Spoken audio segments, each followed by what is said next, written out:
ये page number 158 पे जो है ना रिलेशन है हमारे पास एक किलोमीटर एंड माइल्स। तो ये आपने रिलेशन याद करना है। ये बोर्ड में शॉर्ट क्वेश्चन के तौर पे आ जाता है, what is relation between kilometre and miles. तो इसका आपने आंसर लिखना है, the relation between kilometre and miles is defined as 1 kilometre is equal to 0.62 miles approximately, या फिर इसे हम लिख सकते हैं 1 mile is equal to 1.6 kilometre. यहाँ तक आपने इसको लर्न करना है, अच्छे से लर्न करके इसको लिख के चेक करना है। ये रिलेशन आता है 2 मार्क्स में बोर्ड में। इसके अलावा एक और रिलेशन है हमारे पास नेक्स्ट पेज पे, पेज नंबर 160 है। ये relation between hectare and acres. ये भी क्वेश्चन इस तरह से आता है, what is relation between hectare and acres. तो इसका आंसर है, the relation between hectare and ekad is defined as 1 hectare is equal to 640 over 259 ekad. ये रिफ्रैक्शन याद रखना ज़रा मुश्किल है, तो आप इसे इस तरह से डेसिमल की फॉर्म में लर्न कर सकते हैं। 1 hectare is equal to 2.5 acres. 1 hectare is equal to 2.5 एकड़। ये आपने याद करना है, लेकिन ये चीज़ का भी आपको पता होना चाहिए। समटाइम MCQs में वो लेते हैं, लेकिन उसमें आप अगर दे भी दें इस तरह से फ्रैक्शन में, तो आप डिवाइड करके चेक कर सकते हो। ये अगर याद है, 1 hectare is equal to 2.5 acres, यहाँ तक आपने इसको लर्न करना है। ये relation 1 hectare is equal to 2.5 एकड़, और साथ ही लाइन हम लर्न करनी है। इसके बाद जो है नेक्स्ट पेज नंबर 161 पे है डिग्री सेल्सियस और डिग्री फ़ारेनहाइट। इनमें भी रिलेशन आ सकता है। The relation between degree Celsius को C से नोट करते हैं, डिग्री फ़ारेनहाइट को F से नोट करते हैं। Is given by F is equal to 9/5 into C plus 32 degrees के ऊपर आपने डिग्री डाल रही है, ठीक है। यहाँ तक ये आपने लर्न करना है relation between degree Celsius and degree Fahrenheit. यहाँ तक ये रिलेशन, ये 3 रिलेशन आपने याद करना है। इसके अलावा जो है एक और रिलेशन है जो कि US डॉलर और पाकिस्तानी करेंसी में, पेज नंबर 163 पे। ये relation 1 US dollar is equal to 66.46 rupees, ये रिलेशन है, ये आपको पता होना चाहिए। उसके बाद एक्सरसाइज हमारी 8.2 है। 8.2 का जो क्वेश्चन नंबर 2 है, इसमें है on 15/3/2008 the exchange rate of Pakistani currency and Saudi riyal was as under 1 Saudi riyal is equal to 16.70 rupees. अब ये रिलेशन दिया हुआ है सऊदी रियाल और पाकिस्तानी रुपीज़ में। If Pakistani currency Y is an expression of 1 Saudi riyal X, यानी इसका मतलब है कि Y जो है वो पाकिस्तानी करेंसी को नोट कर रहा है और X जो है वो सऊदी रियाल को नोट कर रहा है, ठीक है। Under the rule Y is equal to 16.70x, यानी ये यहाँ रिलेशन था, इसकी कोयन ये बनी है Y is equal to 16.70 into x। ये आपने कोयन यहाँ से उठा लेनी है। यहाँ आप x की वैल्यू रखेंगे तो आपके पास y की वैल्यू आएगी। तो आप 3 या 4 ऑर्डर पेयर बना लेंगे। वैसे 3 काफ़ी होते हैं, मिनिमम 3 होने चाहिए। ऑर्डर पेयर बना के इसको आप जो है ना ग्राफ पेपर पे प्लॉट करेंगे, ठीक है। तो ये ज़रा पॉइंट में थोड़ा मुश्किल हो जाता है, तो हम इसे जो है ना राउंड ऑफ करके विद आउट पॉइंट ले लेंगे। यानी कि 16.7 है तो इसे हम 17 अप्रोक्सीमेटली ले लेंगे। कोयन उठाई वहाँ से y is equal to 16.70x, अब अप्रोक्सीमेट लिख सकते हैं y इज इक्वल टू 17, यानी 16.7 को आप 17 अप्रोक्सीमेटली ले लेंगे। आगे लिख लेंगे अप्रोक्सीमेटली। अब इस कोयन में हम x की वैल्यू रखते जाएंगे तो y की वैल्यू आती है। याद रखना कि जो रिलेशंस होते हैं ना, इनमें हम नेगेटिव वैल्यू नहीं लेते। हम मिनिमम वैल्यू 0 ले सकते हैं, 0 से छोटी वैल्यू नहीं ले सकते, ठीक है। तो इसमें हमारा ग्राफ जो है वो कभी भी नेगेटिव की तरफ नहीं जाता, वो एक रे की फॉर्म में ड्रा होता है। तो यहाँ हम लिखा 4x इक्वल टू 1, तो y is equal to 17 into 1, 17 आ गया। 4x इक्वल टू 2, जब x की वैल्यू 2 पुट की तो y की वैल्यू 34 आ गई। यानी एक ऑर्डर पेयर 1 और 17 आ गया, दूसरा 2 और 13 आ गया। फिर हमने x की वैल्यू 3 पुट की तो y की वैल्यू 51 आ गई हमारे पास।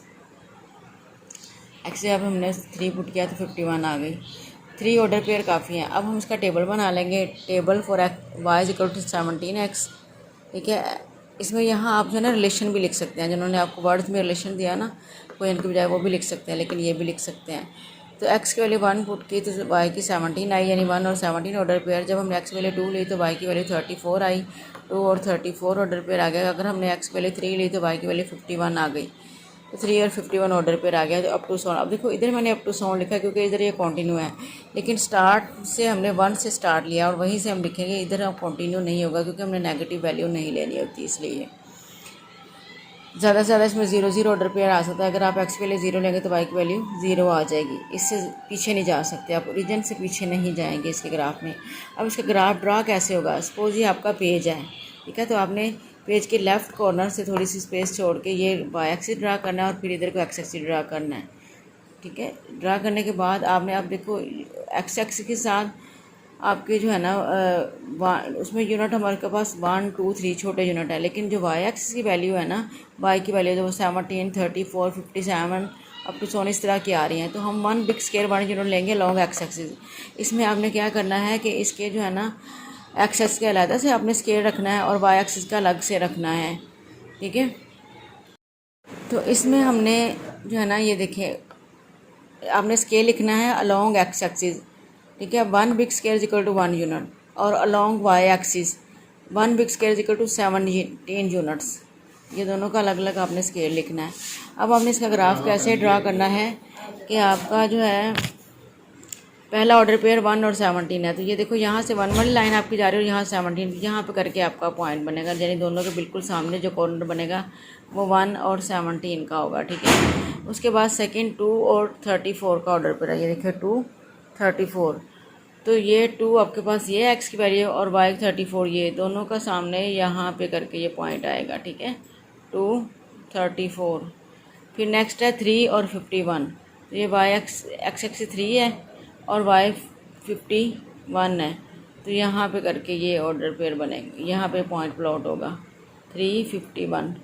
अब यहाँ से हम क्या करेंगे, स्केल से हम इन पॉइंट्स को मिलाते हुए रखेंगे, तो इस तरह से इसका ग्राफ ड्रा हो जाएगा, ये ग्रे की फॉर्म में ये तीनों पॉइंट उसके ऊपर आएंगे, ठीक है। ये पॉइंट भी इसके ऊपर आ जाएगा, ये रे की फॉर्म में ग्राफ ड्रा होगा, ठीक है।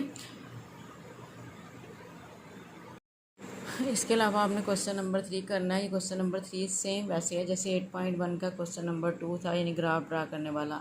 वहाँ मैंने आपको ऑर्डर पेयर इसके बना दिए थे, लेकिन यहाँ आपने खुद ऑर्डर पेयर इनके बनाने हैं, ठीक है। ये क्वेश्चंस आपको दिए हुए हैं, आपने इनमें से वाई सेपरेट करना है। जैसे ये क्वेश्चन है तो इसमें जो है ना -3y को आप राइट साइड पर शिफ्ट कर देंगे तो प्लस का हो जाएगा, 3 इधर आके x + 2 को डिवाइड करेगा तो y = आ जाएगा x + 2/3।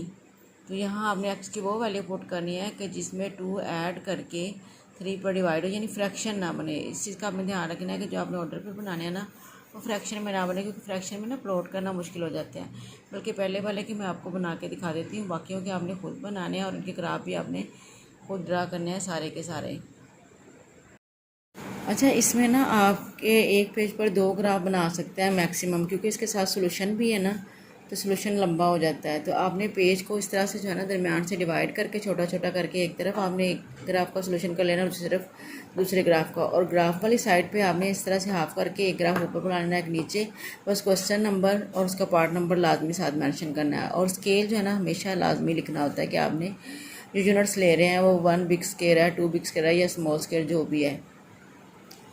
अब ये हमारा क्वेश्चन नंबर 3 का ए पार्ट है, x - 3y + 2 = 0। यहाँ से 3y नेगेटिव है तो राइट साइड पर शिफ्ट किया तो पॉजिटिव हो गया, 3 मल्टीप्लाई हो रहा है, इधर आके डिवाइड किया तो हम इसे लिख सकते हैं y = x + 2/3। ये देखो y के इक्वल ही है, y लेफ्ट पे लिखें या राइट पे लिखें कोई फ़र्क नहीं पड़ता। तो ये हमारे पास आ गया इक्वेशन। अब इसमें हमने x की ऐसी वैल्यू पुट करनी है कि जिसमें 2 पुट करके 2 ऐड करके उसको 3 डिवाइड करें, यानी जो नंबर इन दोनों का सम आए उसको 3 डिवाइड करें। तो नेगेटिव वैल्यू में से हम यहाँ -1 नहीं ले सकते, क्योंकि -1 लेंगे तो ये 1/3 आ जाएगा, वो फ्रैक्शन बन जाएगा। हम -2 लेंगे, हमने -2 लिया x की वैल्यू फॉर x = -2, तो -2 + 2 x का भी हमने -2 रखा तो ये 0 हो जाएगा। 2 में से 2 माइनस करेंगे तो 0/3, 0 को कोई भी नंबर डिवाइड करता है वो 0 हो जाता है। तो ये आपका ऑर्डर पेयर -2 और 0 बन गया। और फॉर x = 1 हम 1 यहाँ ले सकते हैं, क्योंकि 0 नहीं ले सकते, 0 लेंगे तो 2/3 आ जाएगा, तो हमने 1 ले लिया। 1 + 2/3 = 3/3, ये 1 के इक्वल आता है। तो ये 1 1 ऑर्डर पेयर दूसरा बन गया। 4x इक्वल टू, अब हम 4 लेंगे, x जब 4 रखेंगे तो 4 + 2 6 हो जाएगा, 6 को 3 डिवाइड करता है, तो हमने 4 रखा, 4 + 2/3 6/3 = 2 आ गया। अब हम इसका टेबल बना लेंगे, इस तरह से आपने टेबल भी साइड नीचे ही बना लेना है, ठीक है, x y, और क्योंकि ये एक लाइन का ग्राफ है तो ये दोनों तरफ कंटिन्यू होता है। याद रखना रिलेशन वाला जो है ना नेगेटिव साइड पर नहीं होता है, वो रे की फॉर्म में होता है और वो सिर्फ पॉजिटिव साइड पे होता है, लेकिन जो बाकी ग्राफ हैं वो नेगेटिव और पॉजिटिव दोनों तरफ होते हैं। तो नेगेटिव की तरफ हमने अप टू सो ऑन के डॉट लगाए, उसके बाद हमने -2 लिया तो 0 आ गया था, -2 0 ऑर्डर पेयर बना था, 1 x लिया तो y भी 1 आया था, 1 1 ऑर्डर पेयर बना। जब हमने x 4 लिया था तो y 2 आया था, तो 4 और 2 का ऑर्डर पेयर बना। अब हमने इन ऑर्डर पेयर्स को जो है ना ग्राफ पेपर पे आपने प्लॉट करना है और लाइन की फॉर्म में ग्राफ आपने ड्रा करना है। याद रखना इसमें ग्राफ दोनों तरफ हम एक्सटेंड करते हैं। तो बाकी जो पार्ट्स हैं इसी तरह से उनके आपने खुद ऑर्डर पेयर बनाने हैं, इनको अरेंज करके, ठीक है। ऑर्डर पेयर बनाने के बाद अपने ग्राफ ड्रा करने हैं। तो आज का आपका काम है क्वेश्चन नंबर 2 और 3। 2 मैंने करवा दिया, 3 आपने खुद करना है, यही आपका होमवर्क है। ये करने के बाद आपने मुझे इनबॉक्स करना है काम।